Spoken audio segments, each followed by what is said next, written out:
ഒരു ശരീരം നമ്മുടെ മുൻപിൽ കാണുകയാണെങ്കിൽ ഈ ശരീരത്തിന് ജീവനുണ്ടോ ഇല്ലയോ എന്ന് എങ്ങനെ തിരിച്ചറിയാം എന്നാണ് നമ്മൾ ഈ വീഡിയോയിൽ നോക്കുന്നത്. എൻ്റെ തിയറി അനുസരിച്ച് ജീവനുണ്ടോ ഇല്ലയോ എന്ന് പോലും നോക്കാൻ നിൽക്കരുത്. ഒരു സെക്കൻഡ് പോലും വൈകാതെ എത്രയും പെട്ടെന്ന് തന്നെ ആ ബോഡിയെ അല്ലെങ്കിൽ ആ വ്യക്തിയെ ഹോസ്പിറ്റലിൽ എത്തിക്കാൻ ശ്രമിക്കുക. എന്നാലും എന്തിൻ്റെയൊക്കെ അടിസ്ഥാനത്തിലാണ് ഒരു ഹ്യൂമൻ ബോഡിക്ക് ജീവനുണ്ടോ ഇല്ലയോ എന്ന് നോക്കുന്നത് എന്ന് നമുക്ക് ഈ വീഡിയോയിൽ പരിശോധിക്കാം. ചാനൽ സബ്സ്ക്രൈബ് ചെയ്യുക. നിങ്ങളുടെ നിയമപരമായ സംശയങ്ങൾ ഞങ്ങളുടെ ഇൻസ്റ്റഗ്രാം പേജ് വഴിയോ വാട്സപ്പ് വഴിയോ നിങ്ങൾക്ക് ചോദിക്കാവുന്നതാണ്. പ്രധാനമായും ജീവനുണ്ടോ ഇല്ലയോ എന്ന് നോക്കുന്നത് 3 രീതിയിലാണ്.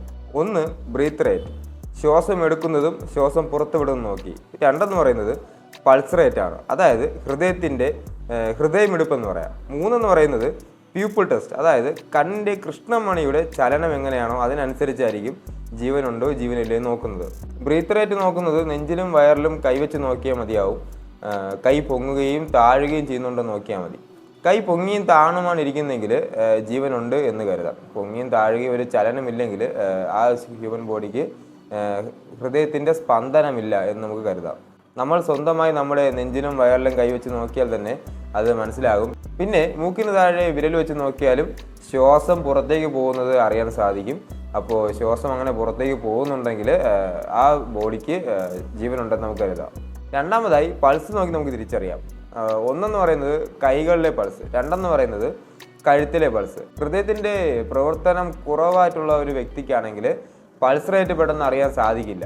അത് കണ്ടുപിടിക്കാനും കുറച്ച് പ്രയാസമായിരിക്കും. നമ്മുടെ സ്വന്തം കയ്യിലേക്ക് തന്നെ നമ്മുടെ 2 വിരലുകൾ കൊണ്ട് ജസ്റ്റ് ഒന്ന് കയ്യിൽ അമിതമായി പ്രസ് ചെയ്യരുത്, ഒരു മീഡിയം ലെവലിൽ പ്രസ് ചെയ്ത് നോക്കിക്കഴിഞ്ഞാൽ ഹൃദയത്തിൻ്റെ ആ ബീറ്റ്സ്, ഹൃദയത്തിൻ്റെ സ്പന്ദനം നമുക്ക് അറിയാൻ സാധിക്കും.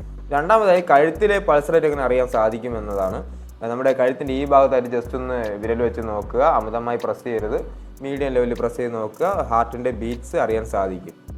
മൂന്നാമതായി പ്യൂപ്പിൾ ടെസ്റ്റാണ്, അതായത് കണ്ണിലെ കൃഷ്ണമണിയിലേക്ക് ഒരു ടോർച്ച് അടിച്ച് നോക്കുക.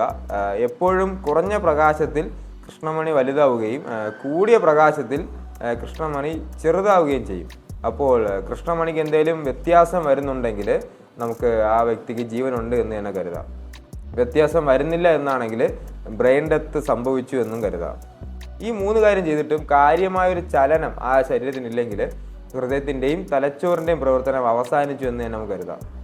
മാക്സിമം എത്രയും പെട്ടെന്ന് തന്നെ ഈ 3 കാര്യം ചെയ്യുക. എന്നിട്ട് ശരീരത്തിന് അനക്കം ഉണ്ടെങ്കിലും ഇല്ലെങ്കിലും എത്രയും പെട്ടെന്ന് തന്നെ ഹോസ്പിറ്റലിൽ കൊണ്ടുപോവുക.